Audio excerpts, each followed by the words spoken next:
स्वार्थ को भूलकर अच्छे काम करें। अच्छे काम निस्वार्थ भाव से किए जाते हैं तो किसी न किसी को उनका लाभ जरूर मिलता है।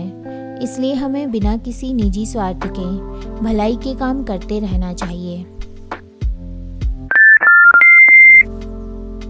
तो दोस्तों, आइए सुनते हैं आज की कहानी निस्वार्थ कर्म। एक बार की बात है, एक जंगल में एक संत छोटी सी कुटिया बनाकर रहा करते थे, जहाँ पर एक नदी भी थी। वे दिन भर भगवान के मंत्रों का जाप करते और जंगल में मिलने वाले फल खाकर प्रसन्न रहते थे।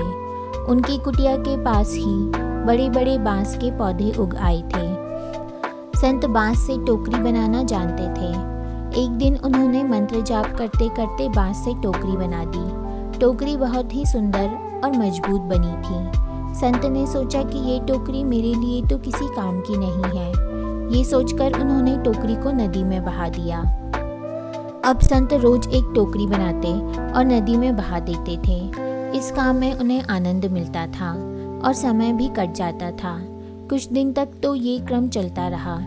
संत सोच रहे थे कि ये टोकरी किसी न किसी के काम आ जाएगी। लेकिन एक दिन संत ने सोचा कि मैं ये काम कर रहा हूँ, लेकिन इससे मुझे तो कोई लाभ नहीं हो रहा है। मुझे बिना वजह मेहनत नहीं करनी चाहिए। उन्होंने टोकरी बनाना बंद कर दिया। एक दिन वे नदी के किनारे टहल रहे थे।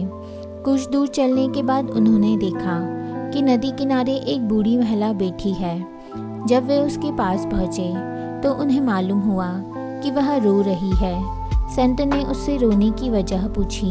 बूढ़ी महिला ने कहा, कुछ दिन पहले तक इस नदी में रोज एक सुंदर टोकरी बहकर रोज आती थी। मैं उस टोकरी को निकालकर पास के गांव में बेच आती थी। इससे जो धन मिलता था उससे मेरा जीवन चल रहा था।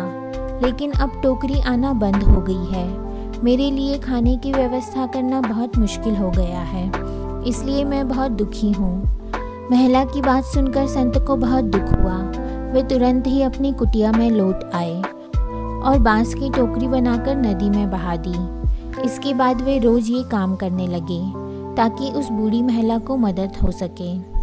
तो दोस्तों, स्वार्थ को भूलकर अच्छे काम करें। अच्छे काम निस्वार्थ भाव से किए जाते हैं तो किसी न किसी को उनका लाभ जरूर मिलता है। इसलिए हमें बिना किसी निजी स्वार्थ के भलाई के काम करते रहना चाहिए। अगर आपको यह कहानी अच्छी लगी हो तो प्लीज़ लाइक कीजिए, सब्सक्राइब कीजिए एंड शेयर कीजिए।